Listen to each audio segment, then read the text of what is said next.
Baik, kita akan berlanjut kepada pembicara kedua kita pada pagi hari ini, yaitu Profesor Dr. Arif Faryalsam, SPPD KGIH, Finasim SA, FACP, FACG, EMB, yang sekira kita semua sudah kenal beliau, dan beliau ini adalah salah satu orang pertama yang melakukan penelitian Helicobacter pylori dari Sabang sampai Merauke, sehingga berbagai data yang sebelumnya tidak kita miliki sekarang kita punya, dan ini digunakan oleh banyak orang di dunia untuk melihat betapa Indonesia punya suatu hal yang berbeda dengan di negara lain.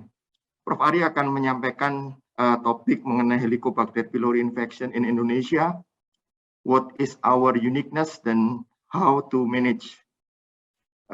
Prof. Ari, waktu kami persilakan. Ya, terima kasih Dr. Bogi, terima kasih pimpinan PBID dan juga dari PB Papdi yang mengundang saya untuk hadir di acara yang bergengsi ini dalam rangka menjelang muktamar seperti yang disampaikan oleh Pak Ketum tadi. Terima kasih Dr. Bogi. Saya mohon maaf tadi izin ya, saya bertukar dulu dengan Dr. Firly karena tadi ada acara yang. Iya, Prof. Tidak masalah. Terima kasih. Oke, sudah nampak, Prof? Suara kelihatan ya, oke. Ya, terima kasih. Ya, tadi Dr. Bogi menyebutkan bahwa saya sebenarnya bukan saya sendiri, itu teman-teman semua ya, terutama juga Dr. Miftah. Ya, saya rasa juga Dr. Bogi juga di data. Ya, saya rasa ini penting kita mesti mengetahui untuk suatu penyakit gitu ya. Kita ini memang begitu diversity kita tuh begitu luas. Bahkan dari riset pylori ini boleh dibilang sebenarnya Indonesia itu adalah miniaturnya dunia gitu loh.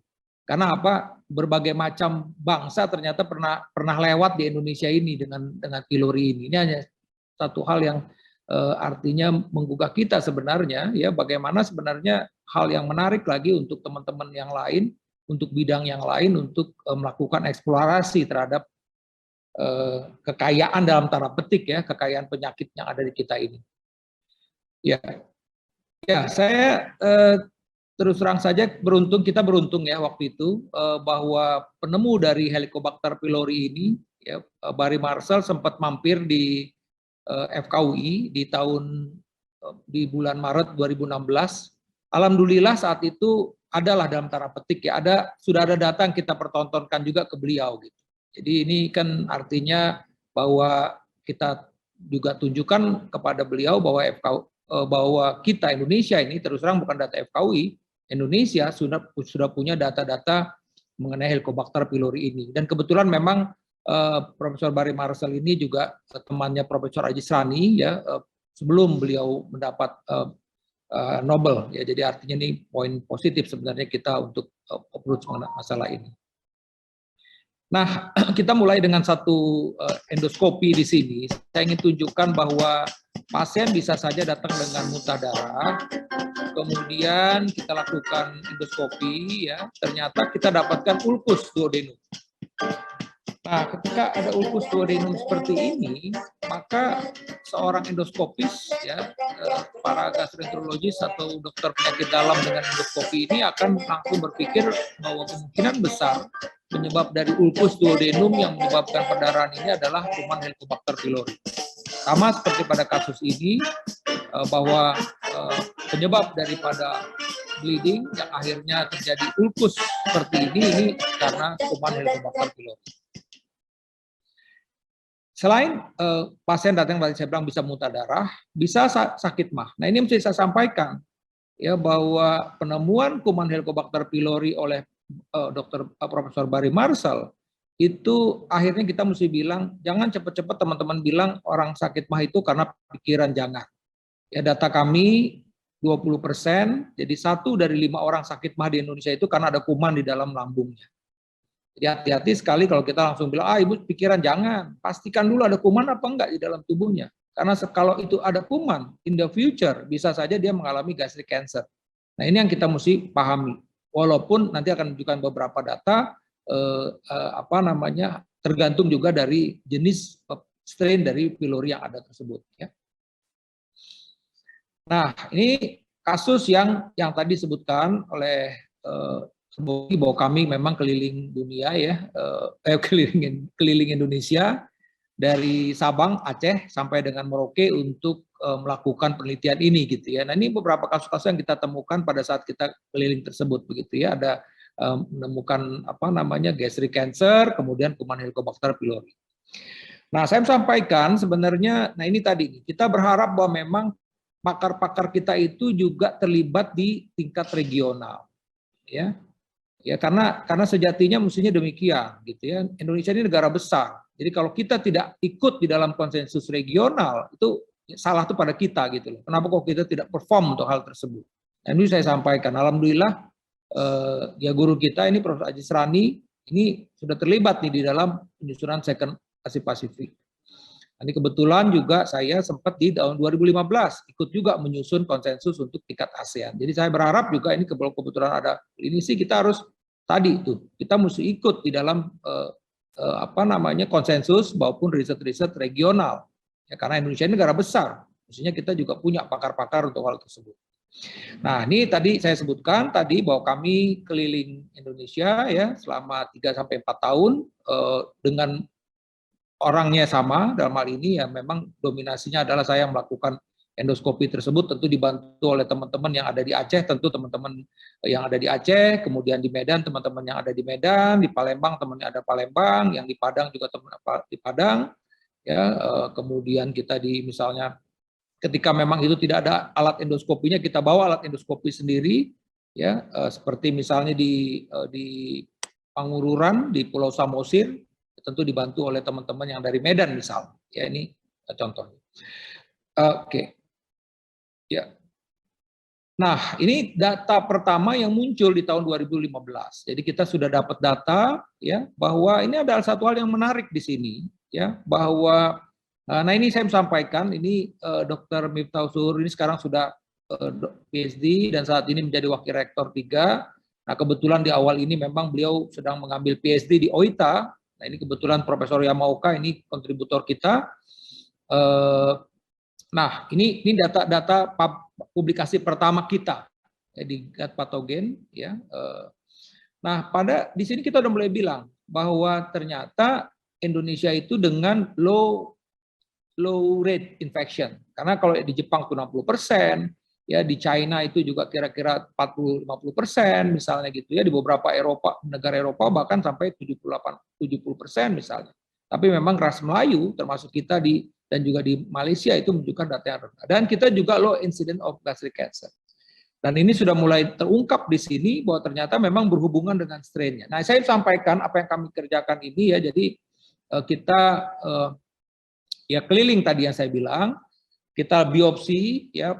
Nah, biopsinya ini tentu sudah sesuai dengan prosedur MTA, kita bawa ke Jepang, ke OITA. Nah, ini Dr. Miftah yang pertama kali mengerjakan karena kebetulan dia memang PhD yang sedang di sekolah di situ. Dan selanjutnya terus ada PhD lain memang umumnya dari UNER ya mengerjakan riset pylori yang sampelnya kita ambil selama 4 tahun tersebut ya. Nah, ini tadi nih. Jadi ini angka kita 22,1%, ini rendah, ya relatif lebih rendah. Dan beberapa publikasi internasional juga mention bahwa Indonesia ini dengan low prevalence, ya. Ini kita tunjukkan di sini. Nah, ini yang saya bilang tadi, ya kami ke Aceh. Jadi dengan metode yang sama, ambil sampel, kemudian sampelnya ini langsung directly kita lihat apakah kuman positif, histopatologinya, ya kemudian dikultur lagi, semua ini dikerjakan di Jepang oleh orang Indonesia yang kebetulan sedang mengambil PhD di situ. Jadi ini memang syaratnya MTA itu demikian. Ya, jadi saya bilang betul tadi sampai dengan di Merauke, benar-benar di Merauke kita ambil endoskopi di situ. Jadi ya, nah kebetulan waktu itu alatnya belum ada, jadi kita bawa alat sendiri. Jadi seperti kita Natuna, kita juga nyebrang bawa alat sendiri. Ya, kemudian juga di sini misalnya di beberapa tempat di Maluku Utara nggak ada alatnya, kita bawa alat sendiri. Jadi kita nenteng alat dalam tanda petik ya untuk melakukan endoskopi untuk mengambil sampel-sampel tersebut, dan tindakan biasanya rata-rata sekitar 3 sampai 4 harian ya, kita udah bisa dapat target sampel minimal 40 sampel ya. Jadi ada yang dapat 60, 70 gitu ya di tempat ini gitu ya. Nah, ini misalnya contoh di Natuna ya. Oke. Ya, ini di beberapa lokasi ya, tempat. Nah, kami juga mengungkap ternyata ada beberapa risk factor. Nah, ini yang menarik. Ternyata ya dari data-data tersebut itu pada beberapa suku, mohon maaf saya sebutkan, suku Papua, Batak dan Bugis itu angkanya tinggi. Ya, kita lihat angkanya tinggi. Oleh karena itu kita bilang bahwa etnis ini menjadi satu faktor risiko untuk terjadi Helicobacter pylori. Oleh karena itu di dalam clinical practice teman-teman saya ingatkan, ketika mohon maaf ada orang dengan nyeri, dengan sakit, orang Batak, suku Batak, mohon maaf, maka kita mesti curiga kemungkinan untuk dia infeksi Helicobacter pylori 30-40%.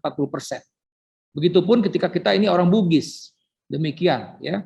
Nah, ini untuk yang lain-lain, untuk suku Jawa rendah sekali ya, untuk Jawa, Sunda itu rendah sekali. Termasuk juga di beberapa negara, di beberapa kota di Aceh misalnya itu rendah, di Padang kita ambil. Nah, ketika kita datang ke tempat tersebut, memang kita benar-benar ngambil yang suku asli di situ. Jadi kalau yang Minang ya orang Minang, ya kalau di Aceh memang orang Aceh gitu ya, tidak bercampur dengan tribe yang lain ya, sehingga ini mendapatkan kemurnian tersebut ya. Nah ini kemudian juga sumber air juga kita lihat ternyata berhubungan gitu ya, ini beberapa risk factor. Nah, kalau kita lihat, ini kebetulan studi yang kami lakukan di Jakarta juga ini berhubungan dengan ternyata terungkap juga ini berhubungan dengan sanitasi ya, kondisi sanitasi ya. Walaupun tidak berhubungan dengan sosial ekonomi pada pasien tersebut.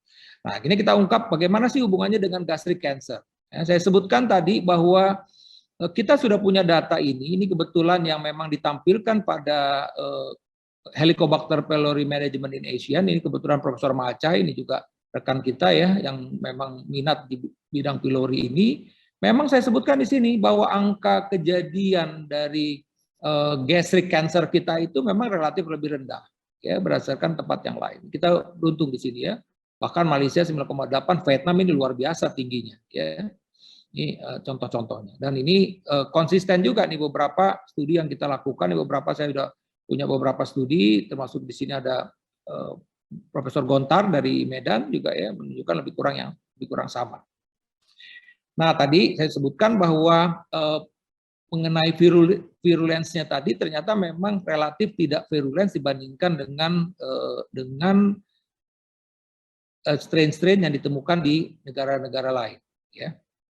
Oke, ini beberapa contohnya bahwa sekali lagi genotip kita itu less virulent ya di beberapa strain kita ya. Nah, kemudian kita bisa lihat di sini juga mengenai apa sih faktor lain ya yang menyebabkan faktor kenapa kok kita angkanya rendah ya, ternyata juga dilihat lagi lebih dalam nih. Ini kebetulan Dr. Waskito ini PhD yang kedua, Dr. Langgeng ini PhD yang kedua yang ikut di dalam melakukan riset paper kita di Oita University ya. Ini juga menemukan hal yang lebih dalam lagi dilihat strain ini ternyata distribusinya juga cake A dan cake A yang berhubungan dengan virulensi itu juga ternyata berbeda gitu ya, kenapa kita rendah. Nah, sehingga bisa disebutkan bahwa memang high prevalence kita ini memang high ya, tapi setengahnya tidak komplit ya. Dan di sini juga kita bisa sebutkan bahwa ternyata memang ini berpengaruh ya untuk kejadian dari angka virulensi tersebut begitu ya. Nah, bagaimana kita melakukan diagnosis Helicobacter pylori di Indonesia ini? Jadi prinsipnya adalah bahwa gold standard adalah endoskopi. Ya, dengan endoskopi kita langsung bisa dokter melakukan rapid urine test, langsung kita bisa lihat dalam 1 jam ini positif negatif. Kemudian juga sebagian kita, kalau ada juga dokter yang mengerjakan double di rapid dan juga dikirim ke dokter PA. Kalau ini kepentingan untuk misalnya sudah 2 kali ternyata gagal diobatin, kita arahkan untuk culture. Ada juga yang melakukan PCR. PCR memang disarankan mengambil dari culture-nya, dari hasil kulturnya. Nah, kalau tanpa endoskopi, jelas yang utama adalah urea breath test. Ya, dengan Stool test kita sudah merupakan studi, dengan urin test ini memang tidak kurang sensitif. Nah, serologi, yang saya sebutkan, serologi itu hanya untuk seroprevalence, tidak untuk melakukan diagnosis. Diagnosis gold standard ada dengan urea breath test, ya saat ini, ya karena untuk stool test itu ternyata kurang sensitif, ya ada beberapa studi, termasuk juga teman-teman dari Erlangga juga mengulang lagi studi ini, ternyata juga demikian. Serologi hanya untuk mengetahui seroprevalence dan tidak berhubungan dengan keputusan kita memberikan pengobatan pada pasien. Ya. Nah, di sini untuk informasi saja bahwa memang ini yang protodry, yang rapid urease test yang kita lakukan, ya waktu itu ini di awal-awal, ini memang paper lama ya di 2006, paper-paper awal, karena memang saya mulai terlibat di dalam studi-studi ini di 2001 ya, setahun setelah lulus saya memang diminta oleh Profesor Ajis Rani untuk mendalami mengenai pylori di Indonesia, dan oleh karena itu berkolaborasi dengan teman-teman di center-center lain sudah mulai untuk melakukan riset-riset ini gitu ya. Nah ini contohnya waktu itu memang ini tadi baru terkewakilannya belum lengkap seperti yang studi lanjutannya yang sampai seluruh Indonesia, ini kita dapatkan angka waktu itu 10,12%. Nah kemudian, nah ini untuk stool antigen saya bilang, jadi memang sensitivitasnya kurang baik ya. Ini juga studi lama dan juga sudah diulang oleh teman-teman dari UNER dan menunjukkan hal yang lebih kurang sama. Ya. Nah ini studi terbaru yang bersama-sama kami melakukan studi ini dengan Dr. Miftah ya, bahwa memang yang sekali lagi kita sudah buktikan yang ideal adalah urea breath test ya, cukup akurasinya cukup baik di sini ya, untuk mendiagnosis non invasif ya, non invasif, karena kalau invasif tadi dengan endoskopi. Nah, bagaimana dengan pengobatan? Nah, terus terang saja ini kami publish di 2010, 19 tahun yang lalu, kami masih melihat bahwa 7 hari itu masih bagus, gitu ya. Kemudian kami lakukan riset lagi ini dipublish di 2000, ini waktu itu sampelnya dipublish lagi di 2020. Ternyata yang jangankan yang 7 hari, yang 10 hari pun udah nggak efektif lagi. Jadi sekarang ini kita kesimpulan, ini konsensus kita juga kita disusun, tapi dalam ongoing untuk publikasi, kita menggunakan yang 91, menggunakan yang 14 hari.